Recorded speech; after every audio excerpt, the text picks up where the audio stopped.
Idan ka duba anan za ka ga cewa alert ne da na karɓa a ranar 25 ga watan March 2021 ga su nan 14,400 wanda na karɓa ta hanyar yin amfani da wani application.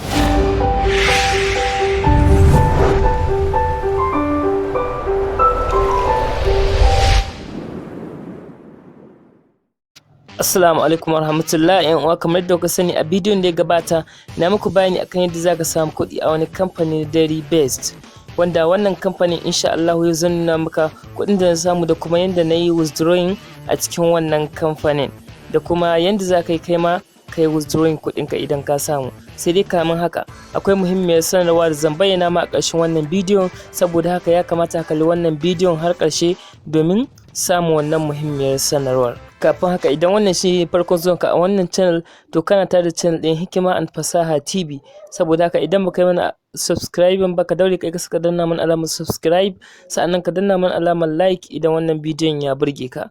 Kai tsaye bari mu shiga in nuna muku yadda ake withdrawing a cikin wannan kamfanin na dairyvest. Daga farko zaka zo ka buɗe application ɗinka dairyvest kamar haka, kana danna shi kai tsaye za ka ga ya buɗe kamar haka. Zaka jira shi ya buɗe, yana gama buɗewa automatically bayan ya kawo ma fuska kamar haka, gashi nan za ka ga wurin categories ne wanda mun riga mun yi bayanin su a bidiyon da ya gabata. To abin da za ka yi shine kawai za ka iya duddubawa da wannan shine dai category shi yanda yake cikin shi. Idan ka danna akan harvest zai nuno ma wannan wurin wanda shine za ka ga irin kuɗin da kake samu a duka awa ɗaya ko kuma a duka rana ɗaya. To kawai bayan ka zo nan ka duba, idan ka danna receive shine za ka yi, bayan ka je can ka yi investing ɗin ko shi ka dawo ka danna receive, duka kuɗin da za ka samu za ka karɓe su a nan a cikin wannan wurin na harvest. To abin da za ka yi shine idan kana so ka yi withdrawing sai ka danna akan me, kana dannawa akan me kai tsaye zai kawo ka zuwa wannan wurin. Idan ka danna wurin my income za ka ga cewa ga kuɗin da na samu nan 18,779. Waɗannan kuɗin to yanzu insha Allah zan nuna maka yadda za ka yi withdrawing ɗin waɗannan kuɗin a cikin wannan application.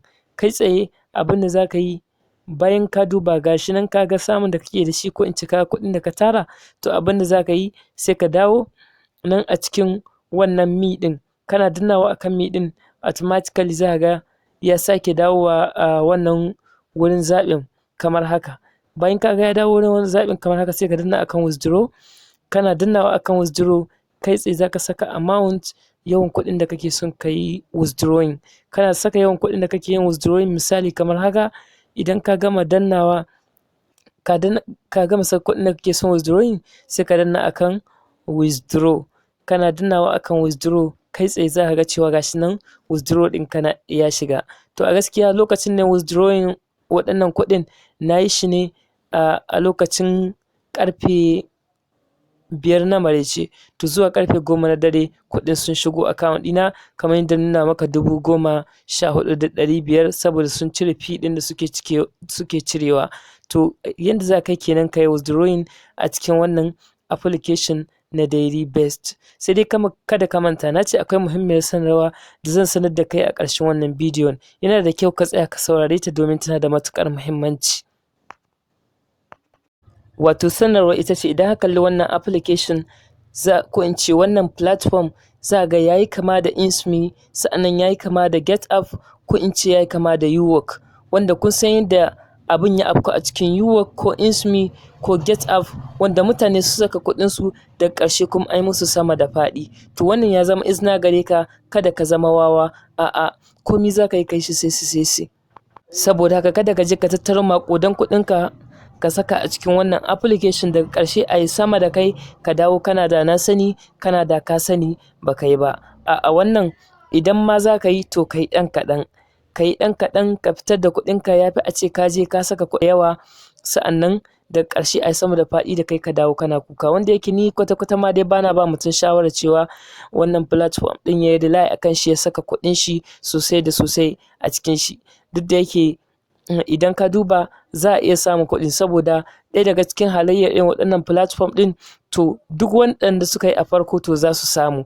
Daga ƙarshe ne bayan wasu sun yarda da abin, sun saka kuɗaɗensu da yawa, to daga ƙarshe za a yi musu sama da faɗi duka a tsere musu da sauran kuɗaɗensu. To wannan shine shawara ta a gare ku, wanda na ga ya dace in sanar da ku game da wannan platform ɗin. Kada ka je ka saka kuɗinka daga ƙarshe ka zo ka yi kuka da ni.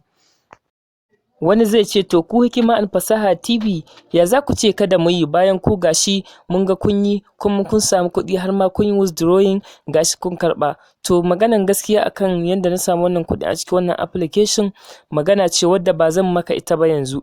Zan yi maka wannan bayani ne bayan na shiga kacokan a cikin bidiyon da na ce zan muku nan gaba, ta yadda ake samun kuɗi a YouTube ko kuma affiliate marketing, haka zalika a cikin website.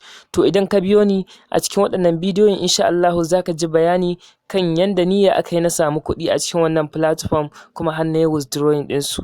Wannan shine saƙona zuwa gare ku. Mun gode da kasancewa tare da